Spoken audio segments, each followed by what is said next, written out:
Come on in. I'm Laura with Trustee Guidance, and today we're talking about something that hits every new trustee right in the heart and in the house: organizing the stuff. I have 4 hacks to help solve that problem, and my 3 pile system is the best one.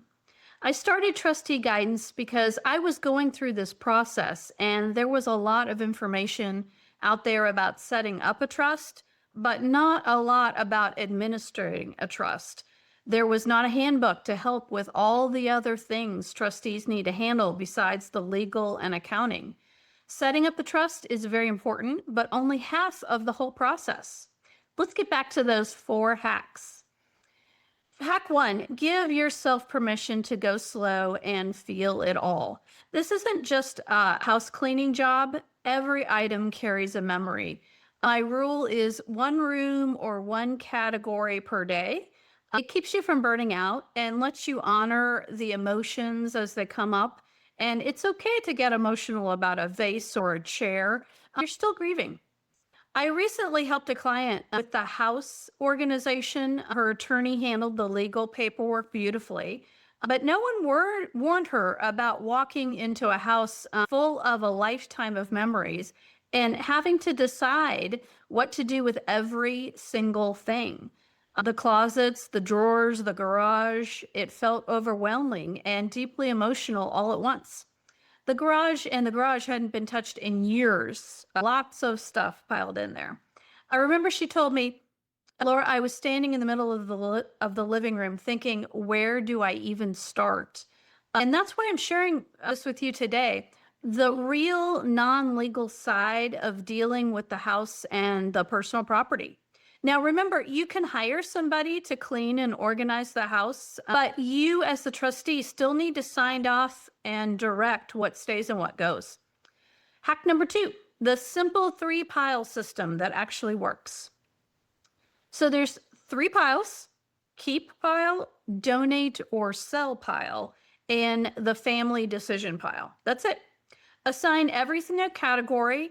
Label boxes clearly, take photos of big items before you move them. It saves so many arguments later. In fact, you might want to video the whole house before you start and set aside anything that is specifically mentioned in the trust documents. I added a 4th pile that's called memory box for small sentimental items, photos that you personally want to keep or give to future generations. Hack number 3, involve the family early, but set clear boundaries. Family or beneficiaries will probably have some opinions on the stuff in the house and where it should go, but you have to make that final decision. To keep ahead of any issues, send a short note, email, or have a quick call and say something like, I'm starting to sort the personal items. If there's something special you'd like to be considered for, let me know by this date. It prevents hurt feelings and turns the process into a shared legacy moment instead of a fight. And it gives a clear deadline cutoff date. Don't commit or promise anything, just gather the request list. And because you must defer to the trust documents. If it says that little Johnny gets the grand piano, then that's what happens. Hack number 4, document everything with a quick inventory. A simple notebook or a free phone app works wonders here. Note the item, maybe take a photo, write down its approximate value if you know it, or if you need to ask somebody later, note that, and who it might go to.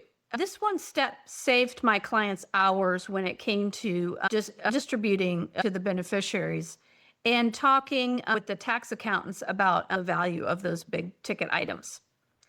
So in closing, I won't deny it, the house and all the stuff can feel the heaviest part of trusteeship, but it doesn't have to break you. Just one small step at a time. But you're not just clearing out belongings, you're making space for the next chapter. And if you're ready for more on help, or you know somebody that's going through this that this information might be helpful for, my book, The Trustee's Guide to Trust Administration, is on Amazon. The link is in the notes. So thanks for stopping by to learn more, be better, be prepared, and I'll see you next time. Thanks.